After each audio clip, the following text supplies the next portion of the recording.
I must disagree with my esteemed colleague here. Okay? First of all, let me say that science is the engine of prosperity. From steam power to electricity to the laser to the transistor to the computer. That's not true. We're talking about, hey, can I have my, okay, sure.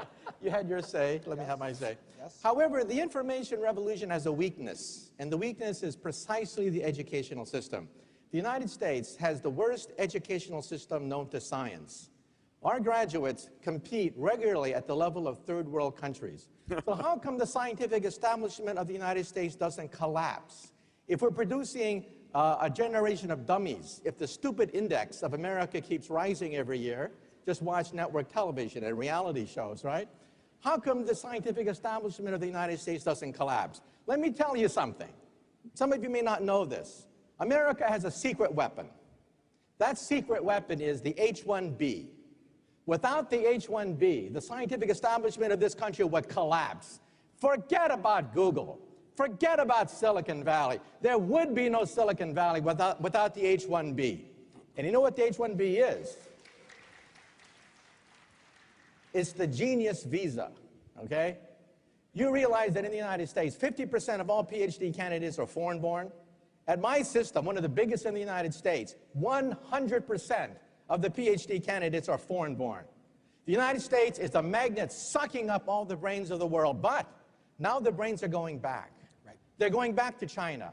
They're going back to India. And people are saying, oh my God, there's a Silicon Valley in India now. Oh my God, there's a Silicon Valley in China. Duh. Where did it come from?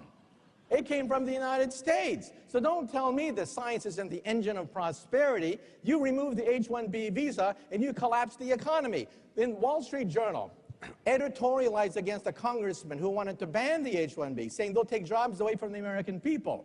The Wall Street Journal said, look, there are no Americans who can take these jobs. These are at the highest level of high technology. They don't take away jobs from Americans. They create entire industries.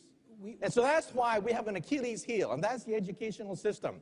And again, sociology majors are not necessarily going to be the ones determining the future of Silicon Valley, but physicists, engineers. We need more of them, not less. The irony is,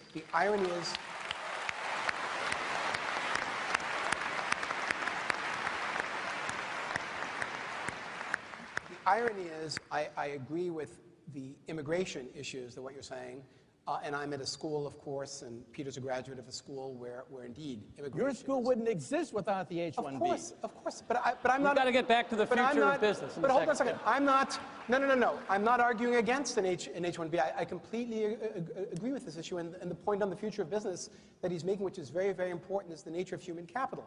What is misunderstood here is, again, how poorly run schools are. MIT is a notable exception in this regard. His school is not, because what happens is they run in these introductory science and engineering classes at Illinois and Wisconsin and Michigan.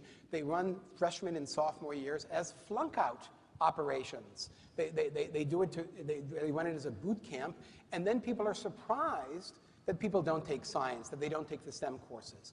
The point that I'm trying to make, which I think is an important one in this regard, is that the way educational systems are set up right now is that we have distorted incentives that undermine the ability for America to have a homegrown science and technology